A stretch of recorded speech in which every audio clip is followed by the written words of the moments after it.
Hello အားလုံးပဲမင်္ဂလာပါဒီနေ့မှာတော့စုကမြန်မာရွေရမုတ်တစ်မျိုးဖြစ်တဲ့မုတ်ကြာစေတာကိုကျူပြုလုပ်နည်းလေးကိုလက်မြဝေပြီးတာဖြစ်ပါတယ်ဒီမုတ်လေးကဆိုရင်လောက်ရတယ်လေအရန်လွယ်ပြီးတော့မုတ်ကြာစီလေးတွေကဣဆက်ပြီးတော့ဗောနော်စားလို့လည်းအရန်ကောင်းပါတယ်ဒီမုတ်လေးကိုမုတ်ကြာစေမုတ်ပိန်းနေစေဆိုပြီးတော့လည်းခေါ်ကြပါတယ်ကဲဒါဆိုလို့ရှိရင်တော့စုနဲ့တူတူမုတ်ကြာစေတာကိုကျူပြုလုပ်နည်းလေးကိုဗီဒီယိုအဆုံးထိလိုက်ကြည့်ပေးဖို့အတွက်စုအားလုံးကိုဖိတ်ခေါ်ပါရရှင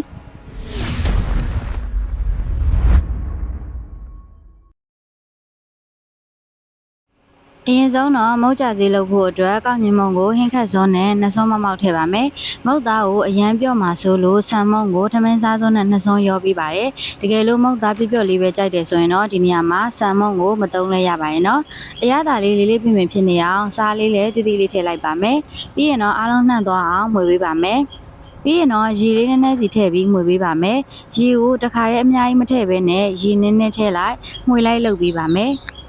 အမောက်နဲ့ရေရောသွားပြီဆိုရင်တော့သူတို့ဒါလေးကိုလက်နဲ့နေပြီးမှဖြစ်ပါတယ်။ရေကိုအရမ်းများလို့မရဘူးပေါ့နော်။မုတ်သားပြည့်ပြည့်ကြီးဖြစ်သွားတတ်ပါတယ်။ဒီလိုမျိုးမုတ်တင်နေတဲ့အခါမှာလက်အိတ်သုံးလို့အဆင်မပြေတာကြောင့်ဆိုတော့လက်နဲ့ပဲနေပြပေးထားပါတယ်နော်။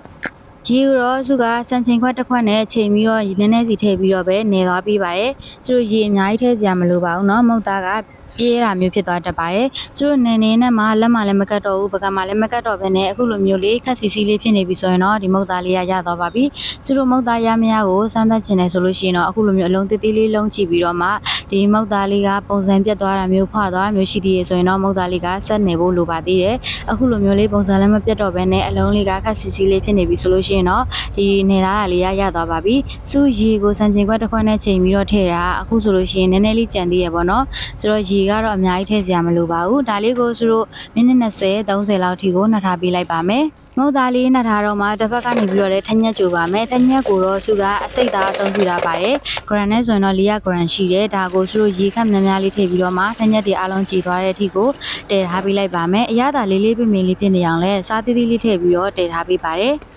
်ထညက်အခဲလေးတွေအားလုံးကြည်သွားပြီးတော့လုံးဝအခဲတွေမရှိတော့ဘူးဆိုလို့ရှိရင်တော့သူတို့ဒီထညက်လေးထဲမှာပါတဲ့ရဲတလဲလေးတွေပြောင်းစင်မှုရအတွက်စကားလေးနဲ့စစ်ချပေးပါမယ်သူတို့တဲမဲ့အိုးကြီးတဲ့ကိုပဲတခါတည်းဒီထညက်ရေကိုစစ်ချထားပေးလိုက်ပါမယ်ထညက်ရေလောင်းထဲတဲ့အခါမှာသူတို့နောက်ဆုံးကြံတဲ့ထညက်ရေကိုအကုန်လုံးမထည့်ဘဲနဲ့ခြံထားပေးပါသူ့ထဲမှာကျတော့ခဲတွေတလဲတွေကအနေထိုင်နေရဖြစ်တဲ့အတွက်သူတို့ဒါကိုထည့်လိုက်မယ်ဆိုလို့ရှိရင်အောက်ကိုကျသွားနိုင်တယ်ပေါ့နော်အမုံမွားလေးတွေ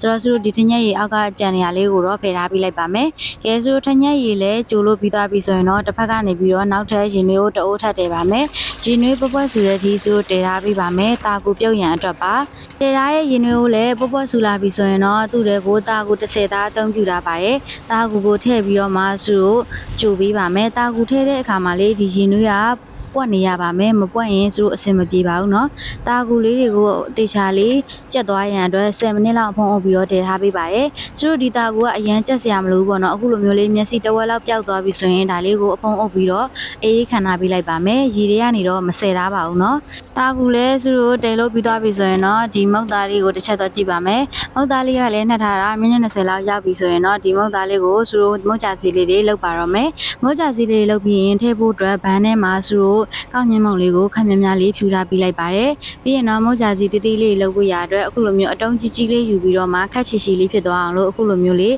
လှိမ့်နာပေးလိုက်ပါတယ်ပြီးရင်တော့သူ့ကိုခက်သေးသေးလေးတွေယူပြီးတော့မှစိတ်ကြိုက်အလုံးလေးတွေလုပ်ပေးလိုက်ပါမယ်မုတ်ချစီကတေးသေးလေးမှဆိုလိုစားကောင်းတာပေါ့နော်အရန်ခက်ကြီးကြီးဖြစ်သွားလို့ရှိရင်မုတ်ချစီကအထက်ကအရသာမဝင်မဲနဲ့စားရတာပေါ့ရွှွှွကြီးဖြစ်တတ်ပါတယ်ဒါကြောင့်မုတ်ချစီလေးတွေကိုခက်သေးသေးလေးတွေပဲလုံထားပေးလိုက်ပါမယ်မုတ်ချစီတောက်ကြိုလုံနီးလေးကအရန်လွယ်တယ်ပေါ့နော်ကြာတာဆိုလို့ဒီမုတ်ချစီလေးတွေလောက်ရတဲ့ကြာချိန်ပဲရှိပါတယ်မုတ်ချစီလေးတွေကတော့မုတ်ချစီဆိုတဲ့အတိုင်းတစ်လုံးလောက်ရတာအရန်ကြာတယ်ပေါ့နော်သူတို့ဒီနှလုံးကိုတစ်ပြိုင်နဲ့အခုလိုမျိုးလေးလုံးကြည့်လိုက်ပါမယ်အဆင်ပြေတယ်ဆိုရင်တော့နှလုံးသုံးလုံးတစ်ပြိုင်နဲ့လုံးရင်တော့မြန်ပါတယ်ကဲသူတို့မုတ်ချစီလေးလည်းအားလုံးလုံးလို့ပြီးသွားပြီဆိုလို့ရှိရင်တော့ဒီမုတ်ချစီလေးတွေကိုပြုတ်ပေးပါမယ်ရေနွေးပွက်ဆိုတဲ့တဲ့ကိုသူ့ကိုတစ်လုံးချင်းစီထည့်ပြီးတော့ပြုတ်ပေးပါမယ်အားလုံးတစ်ပြိုင်နဲ့ထည့်လိုက်လို့ရှိရင်ဒီရေရဲ့အပူချိန်ကြောင့်ပေါ့နော်မုတ်ချစီတွေကအထဲမှာအကုန်လုံးကတ်သွားတာမျိုးပြုံသွားတာမျိုးဖြစ်တတ်ပါတယ်ဒါကြောင့်သူတို့ဖြည်းဖြည်းချင်းစီပဲတစ်လုံးချင်းစီထည့်ပြီးတော့ပြုတ်ထားပေးပါမယ်မုတ်ချစီကလည်းမုံလုံးရေပေါ်အတိုင်းမှာပဲသူတို့မုတ်သားလေးကျက်သွားပြီဆိုလို့ရှိရင်ရေပေါ်ကိုပေါ်လာမှာပဲဖြစ်ပါတယ်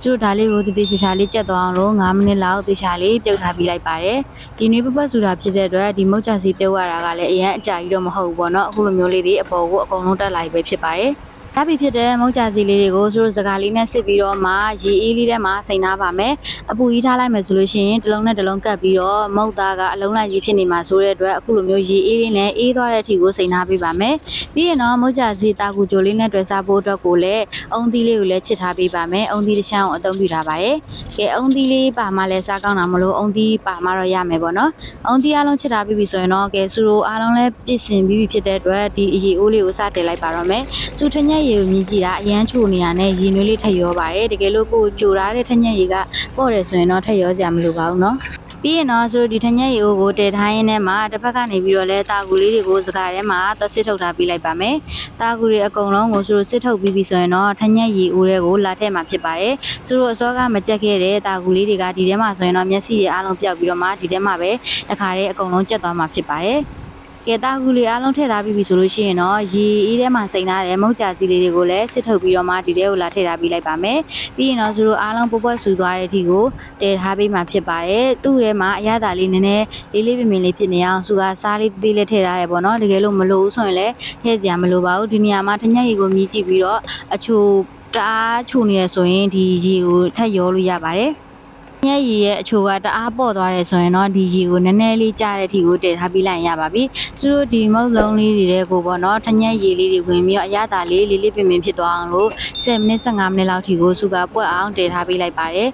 ဒီမုတ်ကြစီတာကိုကြောဆိုလို့ရှိရင်အခုလိုမျိုးရာသီဥတုပိုးနေတဲ့အခါမျိုးမှာလည်းလှုပ်ရှားတဲ့မြမရွေးအစားအစာတစ်မျိုးဖြစ်တယ်ပေါ့နော်။တကြံတွင်းကာလမှာဆိုရင်လည်းမုတ်ကြစီတာကိုကြောကိုလှုပ်ရှားကြပါရဲ့။သူကတော့တကြံပြီးမှပဲလှုပ်ရှားကျင်တာနဲ့လှုပ်ရှားဖြစ်တာပါ။ဒါလေးကိုသူကလာမျှဝေတာပဲဖြစ်ပါရဲ့။လှုပ်ရလည်းအရွမ်းလွယ်ပြီးတော့တငယ်ချင်းတွေမိသားစုတွေစုံတဲ့အခါမှာဒီမုတ်လေးကိုအတူတူဝိုင်းပြီးတော့လုံးကြပြီးတော့လှုပ်ရှားမယ်ဆိုရင်တော့အရင်ပြောစရာကောင်းမှာဖြစ်ပါရဲ့။တချို့ကတော့ဒီတဲကိုအုံတို့ကိုတစ်ခါတည်းထည့်ပြီးတော့ကြိုကြရဲ။သူကတော့ဒီနေရာမှာအုံတို့ကိုထည့်ပြီးတော့မကြိုတာဘူးပေါ့နော်။ကဲပြီးရင်တော့သူတို့အားလုံးအဆင်သင့်ဖြစ်ရင်တော့တောင်းမပကံတွေကိုထည့်လိုက်ပါမယ်